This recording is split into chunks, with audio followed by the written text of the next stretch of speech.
çok para.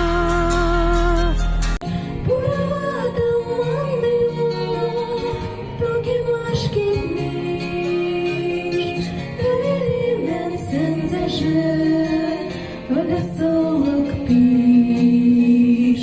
Tüde vardı dolaşıp,